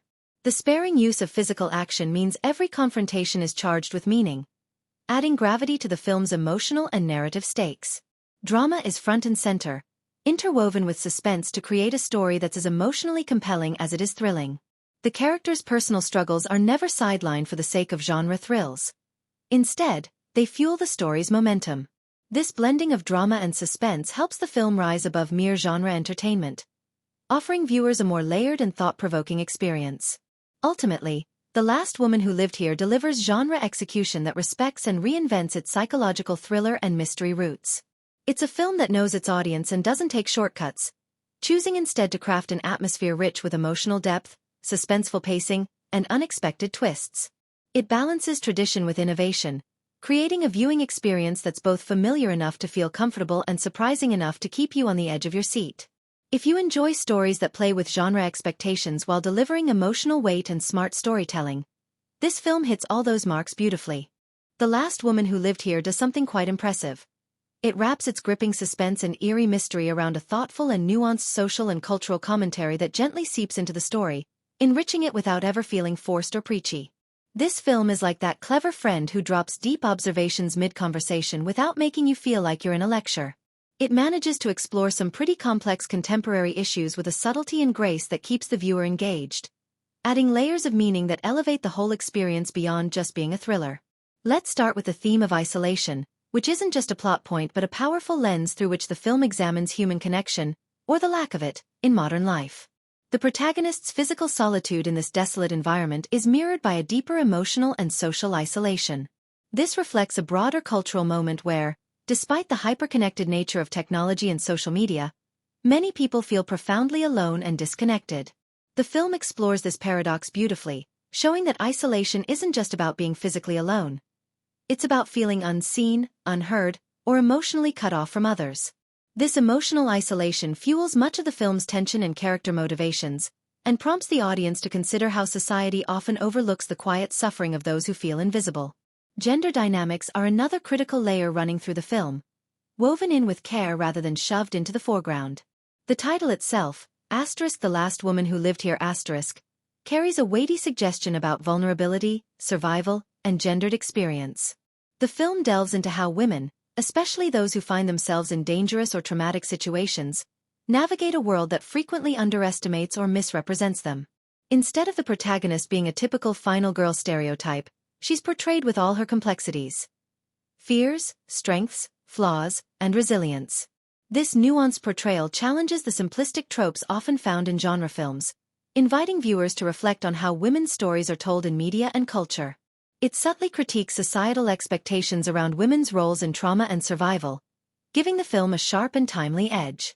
Memory and history are another fascinating thread woven through the narrative. Not only does the film explore personal memory, how trauma shapes and distorts the protagonist's perception, but it also hints at a collective cultural memory, the histories that a society chooses to remember or suppress. This dual focus invites reflection on how unaddressed pain and unresolved histories can haunt the present. The film suggests that forgetting or ignoring difficult pasts, whether personal or societal, only allows wounds to fester and resurface in destructive ways. This theme adds a haunting resonance to the film, making it feel like more than just a story about survival. It becomes a meditation on the scars left by silence and denial, both individually and culturally. Political undertones are more subtle but still present, enriching the film's texture. There are hints about the marginalization of certain groups, the the fragility of social safety nets, and the consequences of neglect and apathy in communities. These elements aren't spelled out overtly but emerge through character backstories, setting details, and the atmosphere of unease that permeates the film. It's an intelligent approach that trusts the audience to read between the lines, avoiding heavy-handedness while still delivering a sharp critique of the societal structures that fail individuals in crisis. The film paints a portrait of a world where people can fall through the cracks, and the repercussions of this neglect ripple throughout the story. What's remarkable is how The Last Woman Who Lived Here handles these sensitive and complex topics with respect and nuance. The film doesn't exploit trauma for cheap thrills or melodrama. Instead, it treats its characters' pain and struggles with authenticity and empathy. This careful handling prevents the story from becoming exploitative or sensationalized, and instead offers a compassionate look at difficult realities. The social commentary feels like an intrinsic part of the narrative rather than an afterthought, which makes the film's messages more impactful and thought-provoking. The cultural commentary also resonates through the film's sense of place and atmosphere. There's a palpable feeling that this story is grounded in contemporary anxieties, uncertainty, distrust, and the search for meaning in a fractured world. The film subtly captures this zeitgeist, reflecting broader societal concerns about safety, trust, and the fragility of human connection without ever spelling them out explicitly. This lends the film a haunting relevance, as it taps into feelings and issues many viewers may recognize but find hard to articulate. Even the small details, the way characters interact, the spaces they inhabit, the silences between conversations, carry cultural weight. These details build a rich, immersive world that reflects the complexities of modern life, where personal and societal struggles intertwine. The film's layered storytelling encourages viewers to think about the ways culture shapes individual experience, and vice versa, adding depth to what could have been a straightforward thriller. In essence, the social and cultural commentary in The Last Woman Who Lived Here acts like a quiet undercurrent, never overpowering the story but always enriching it. It invites you to look beyond the surface mystery and suspense and consider the bigger questions about loneliness, resilience, memory, gender, and society's blind spots. This thoughtful integration of contemporary themes gives the film a lingering impact, making it a psychological thriller that not only entertains but also resonates emotionally and intellectually. It's a film that respects its audience's intelligence and leaves you with plenty to ponder long after the story ends. The Last Woman Who Lived Here really excels at grabbing its audience by the emotions and holding on tight, delivering an experience that feels more like an emotional journey than just a movie night. From the very beginning, it pulls you in with a sense of quiet intensity that makes you want to lean closer, pay attention, and feel what the characters are feeling. This isn't a film where you can sit back and zone out. It demands your emotional investment, and that's what makes it so compelling. The way it carefully layers tension, vulnerability, and unexpected moments of warmth creates a rich emotional tapestry that keeps you hooked from scene to scene. The protagonist's loneliness isn't just a backdrop. It's something you feel viscerally as the film unfolds. The movie has a way of making you almost experience the oppressive solitude right alongside her. That feeling of being cut off, isolated, and grappling with inner turmoil is communicated not just through dialogue but through the atmosphere, the pauses, and the characters' expressions. You can't help but empathize with her, even as the story plunges into darker, more mysterious territory. It's that deep emotional resonance that turns what could have been a straightforward thriller into something much more affecting and personal. Then there's the way the film plays with timing and pacing to orchestrate emotional beats that hit you hard. Just when you think you're settling into a certain mood or understanding the story, the film shifts gears, sometimes with a sudden revelation, a shocking event, or a subtle change in tone. These moments jolt you awake, sparking reactions of surprise, fear, or disbelief that keep your adrenaline pumping. It's like the film is teasing you, keeping you guessing and emotionally off balance in the best way possible. You're never quite sure what's coming next, and that unpredictability adds a layer of excitement and emotional investment that makes the experience more immersive. But it's not just tension and fear. The Last Woman Who Lived Here also surprises you with moments of humor and humanity that give you a chance to catch your breath and connect on a different level. These instances aren't loud or obvious but subtle and often bittersweet. They remind you that even in the midst of darkness, people find ways to express hope, tenderness, or even a bit of irony. This emotional variety makes the characters feel real and relatable. You're not just watching archetypes or plot devices. You're watching people with all their contradictions and complexities, which deepens your emotional engagement. The film's emotional rhythm is masterfully handled. There's a careful ebb and flow that mirrors the protagonist's psychological state. times of quiet reflection followed by bursts of intensity. The editing and direction work together to keep you emotionally on your toes, making sure the story never drags or feels rushed. You feel the weight of silence and the impact of sudden revelations in equal measure. This rhythm helps the story feel alive and dynamic, not just a series of events unfolding, but an emotional experience unfolding in real time. What really sets this film apart in terms of audience engagement is how it lingers in your mind long after watching. It invites questions and reflection, encouraging you to think about the themes it raises. The meaning of solitude, the complexities of survival, the pain of trauma, and the human craving for connection. It's the kind of film that sparks conversation. You want to talk about what it meant, what you noticed, and how it made you feel. That kind of lasting impact shows how deeply it connects on an emotional and intellectual level. The storytelling is layered enough to reward multiple viewings too. Each time you watch, you might catch new details, subtle clues, or emotional nuances you missed before. This makes it a film you can return to, each viewing adding a new layer of understanding or emotional insight. That's a special quality. Not many movies manage to be both immediately gripping and endlessly rich on closer inspection. Despite its complexity and emotional depth, the film remains accessible. It doesn't alienate its audience with heavy-handed symbolism or impenetrable themes. Instead, it welcomes viewers in with an engaging story, compelling characters, and a strong emotional core. Whether you're someone who enjoys psychological thrillers, character studies, or films that make you think and feel deeply, this movie speaks to a wide audience without compromising its artistic ambitions. Ultimately, the emotional resonance of The Last Woman Who Lived Here is what makes it unforgettable. It's not just about the mystery or the suspense, but about feeling the protagonist's struggles and triumphs as if they're your own. The film's ability to evoke empathy, provoke thought, and sustain tension creates a rich and satisfying experience that sticks with you. Watching it is like stepping into someone else's world and feeling their fear, hope, and determination in a way that's both thrilling and deeply human. That kind of engagement is what elevates the film from good to truly memorable, making it a journey you won't want to end. When you dig deeper into how The Last Woman Who Lived Here stacks up against other films in its genre, it's clear this movie is playing in familiar territory but with its own clever twists and unique flavor that keep it from feeling like just another copycat.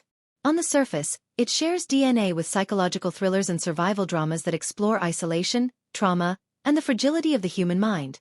But where many films simply rely on jump scares or conventional plot twists, this one takes a more layered, nuanced approach. It's as if it's having a conversation with its genre predecessors, respectfully acknowledging their influence but pushing boundaries to offer something fresh and engaging. Think about classic psychological thrillers like Black Swan or The Others, or survival stories like 127 Hours or Room. These films focus heavily on a protagonist's internal and external battles, often isolated in intense circumstances. The Last Woman Who Lived Here fits comfortably within this tradition, but it weaves in an additional thread of uncertainty and surrealism that keeps you questioning what's real and what's in the protagonist's mind. This isn't a straightforward survival story about fighting physical danger. It's a deeper exploration of psychological endurance and the blurry edges of memory and identity. That's what gives it an edge over some genre entries that stick to a more black-and-white depiction of peril. Looking at the director's filmography, this movie feels like a natural evolution, almost like watching the artist grow up on screen. Earlier works might have leaned more into clear-cut suspense or action, but here the storytelling becomes more sophisticated, with a greater emphasis on atmosphere, subtle symbolism, and character complexity. You can spot the director's hallmark attention to detail in the pacing and tone, but this film experiments more boldly with mood and narrative ambiguity. It's as if the director took everything they'd learned from past projects and distilled it into a richer, more immersive experience that invites viewers to think and feel more deeply. Of course, the film also loves tipping its hat to genre conventions. There are moments that will remind viewers of familiar beats, isolated characters, eerie settings, a creeping sense of dread, but the way it plays with these elements keeps you guessing. Instead of following the usual horror or thriller script, it turns expectations inside out. Maybe you think you're headed for a predictable scare, but then the film pulls a fast one, using subtle emotional cues or unexpected character choices to surprise you. It's a clever give and take with the audience's assumptions, which makes watching it a more interactive experience because you're constantly re-evaluating what you think you know. When you compare it to recent genre hits, this film distinguishes itself by balancing intense suspense with rich emotional depth. While many contemporary thrillers focus mainly on high-octane thrills or shocking reveals, The Last Woman Who Lived Here is equally committed to character and mood. The tension doesn't come only from external threats but also from the protagonist's inner turmoil, regrets, and hopes. That emotional core makes the suspense feel more grounded and affecting. It's like the difference between a roller coaster that's all drops and loops and one that also has moments where you can catch your breath and take in the view. Both thrilling, but the latter offers a more memorable ride. Technically, the film's visual and auditory style also sets it apart from other genre films. Instead of relying on flashy editing or over-the-top effects, it opts for a more measured, atmospheric approach. The cinematography uses shadows, muted colors, and carefully composed shots to create a feeling of unease and introspection rather than cheap scares. The sound design follows suit, using silence and subtle audio cues to build tension and draw you deeper into the protagonist's mental state. This restraint in style makes the film feel more like an artful psychological study than a conventional thriller, which may not be everyone's cup of tea but certainly gives it a distinctive identity. The movie also stands out in how it integrates its story and themes seamlessly with genre expectations. It doesn't just slap on survival or mystery elements for the sake of it. Those components serve the larger emotional and psychological exploration. This thoughtful integration makes the film feel cohesive and purposeful rather than patchy or formulaic. Fans of the genre looking for something with both intellectual and emotional heft will find plenty to appreciate here. Overall, The Last Woman Who Lived Here pays homage to its genre forebears but refuses to be boxed in by them. It borrows familiar tools but uses them to craft a story that's as much about the human psyche and emotional resilience as it is about suspense and mystery. It's like a fresh breeze blowing through a well-trodden genre landscape, offering a film that's smart, evocative, and refreshingly unpredictable.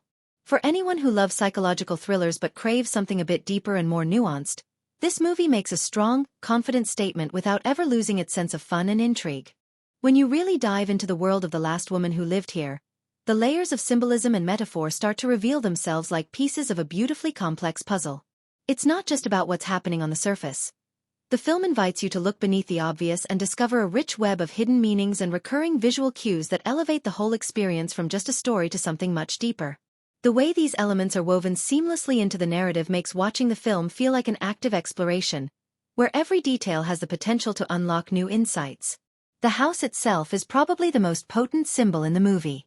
At first glance, it's simply the protagonist's home, a physical space where the story unfolds, but as the film progresses, it becomes clear that the house is much more than that. It's a metaphor for the mind, a labyrinthine place filled with memories, fears, and secrets that the protagonist is either trying to protect or escape from. The way the rooms are shown, some bathed in light, others shrouded in shadow, mirrors the shifting states of her consciousness. Locked doors hint at repressed memories or unresolved trauma, while open spaces suggest moments of clarity or vulnerability.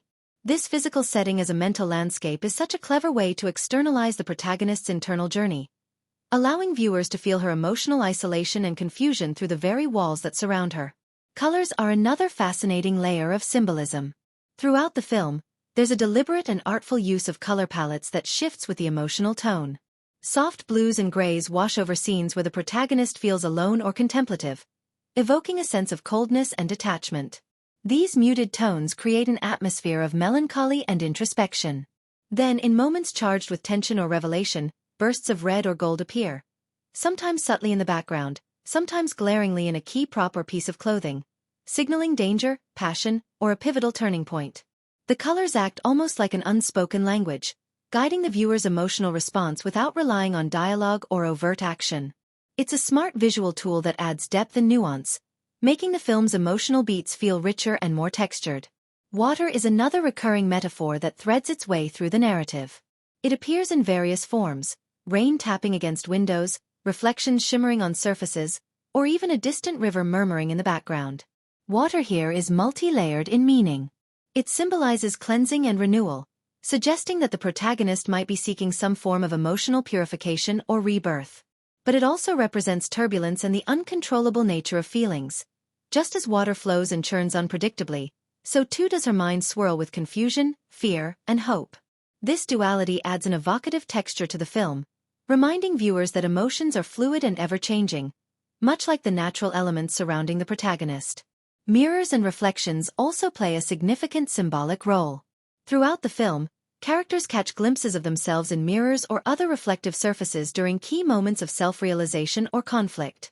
These reflections are more than just physical. They symbolize the fractured nature of identity and the struggle to reconcile who one is with who one wants or fears to be. In some scenes, the reflection feels distorted or fragmented, visually emphasizing the protagonist's fractured sense of self. It's a brilliant metaphor for psychological introspection, illustrating the tension between appearance and reality, truth and illusion.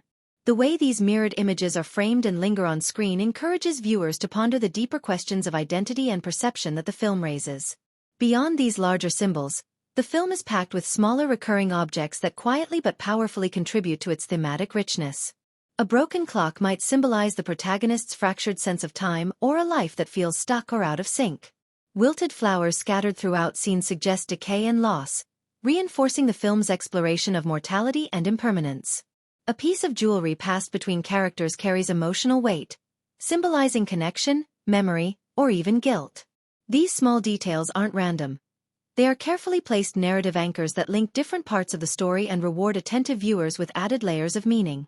It's like the filmmakers planted little emotional Easter eggs for those willing to look closely. What's truly impressive is how these symbolic and metaphorical elements never feel forced or overly didactic. Instead, they're naturally integrated into the storytelling, enhancing rather than overwhelming the plot. The film trusts its audience enough to let these cues simmer beneath the surface, inviting viewers to interpret them in their own way and at their own pace. This subtlety makes the viewing experience more engaging because it turns passive watching into an interactive mental exercise. There's always something new to notice or rethink on a second or third viewing. It's like the film is having a quiet dialogue with you, nudging you to look deeper and think harder without spelling everything out. All of these layers of symbolism and metaphor don't just add complexity for complexity's sake.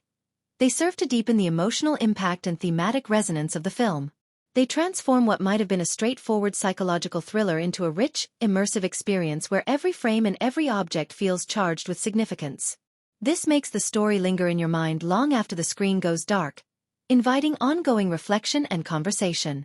It's this intricate dance between visible narrative and hidden meaning that turns The Last Woman Who Lived Here into a movie that's as intellectually stimulating as it is emotionally compelling, rewarding viewers who crave more than just surface-level entertainment. The Last Woman Who Lived Here doesn't slot itself into the typical mold of a franchise film, but that's part of its charm. It stands alone as a distinctive piece that adds something fresh to the landscape of psychological dramas and intense thrillers. Instead of building on a sprawling series with established lore or recurring characters, it acts like a bold, self-contained story that invites you to dive deep into its world without any prerequisite knowledge. This independence is a strength, giving the filmmakers room to explore complex emotional and psychological themes without the pressure to cater to fan expectations or franchise conventions. It feels like a new voice in the conversation about trauma, survival, and identity, unburdened by the need to connect dots from previous installments or set up future ones. What's interesting is how the film nods, sometimes subtly, sometimes boldly, to the legacy of other films in its genre. If you think about movies like Room, Hereditary, or even the others, which explore isolation, mental anguish, and the blurred lines between reality and perception, The Last Woman Who Lived Here feels like it's part of that conversation but telling its own unique story. It takes some familiar ingredients, emotional tension, a mysterious setting, complex characters, and spices them up with a fresh narrative style and a mood that's all its own. It's not just retreading old ground. It's carving new pathways through similar themes, making the experience feel both comforting in its familiarity and exciting in its innovation.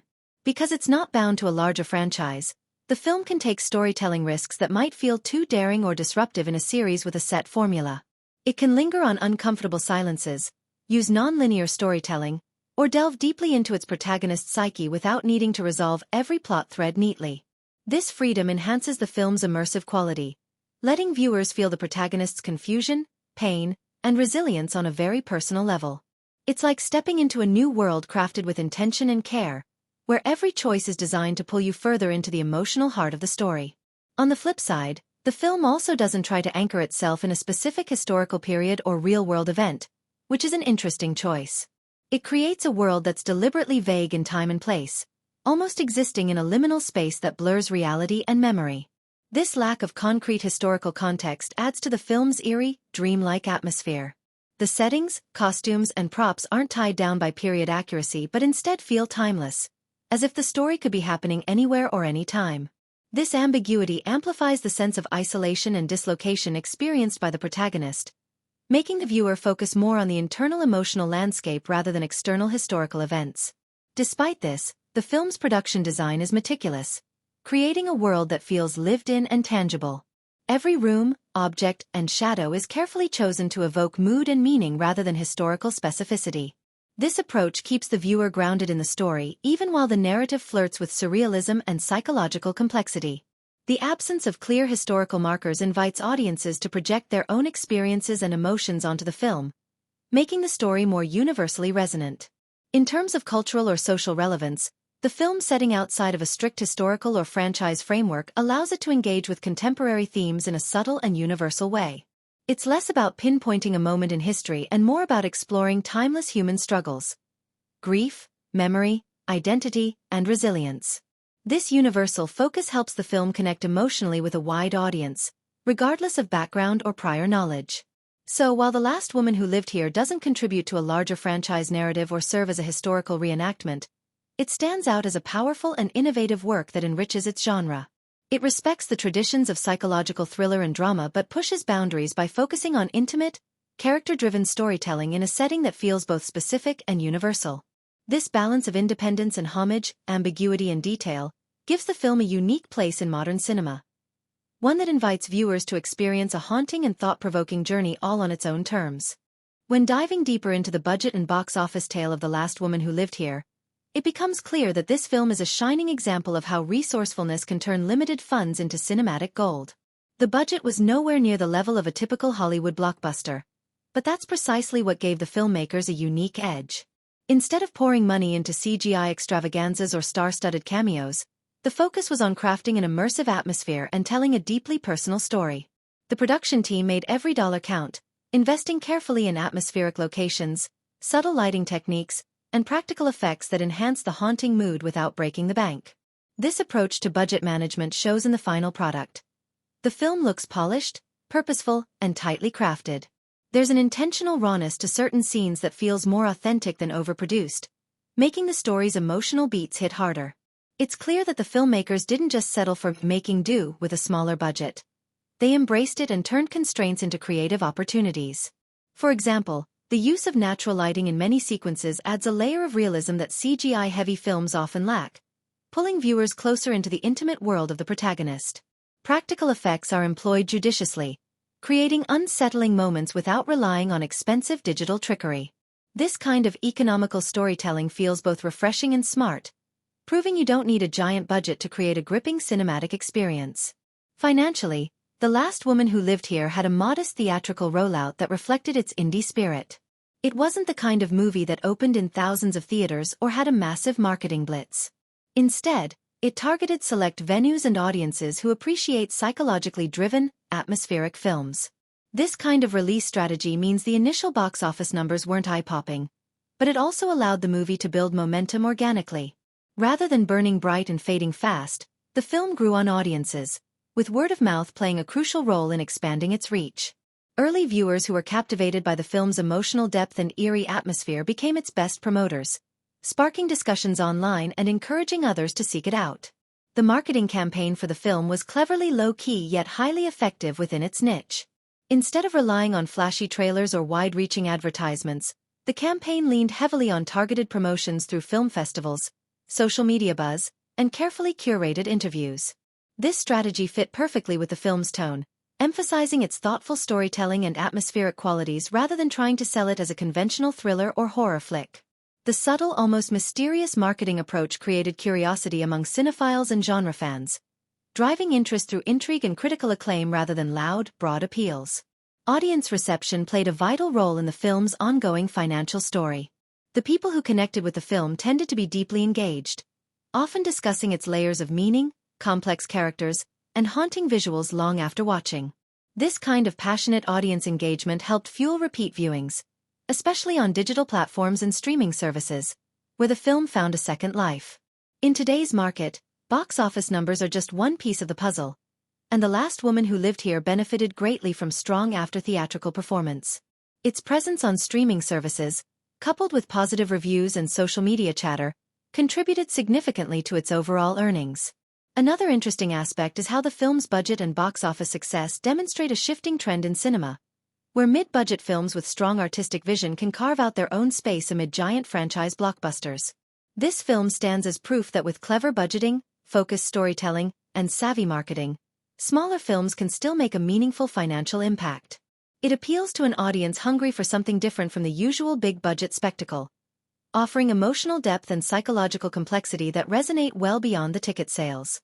Ultimately, the story of The Last Woman Who Lived Here is a testament to how thoughtful filmmaking and smart financial decisions can come together to create a movie that feels much larger than its budget might suggest. While it didn't shatter box office records, it carved out a respectable financial niche and gained a loyal following that ensured its lasting presence in the psychological thriller genre. It's a great reminder that quality, creativity, and audience connection often matter more than big numbers on a ledger, and that's a story worth celebrating in its own right. So, you're wondering exactly where you can dive into The Last Woman Who Lived Here and experience all its eerie, gripping moments?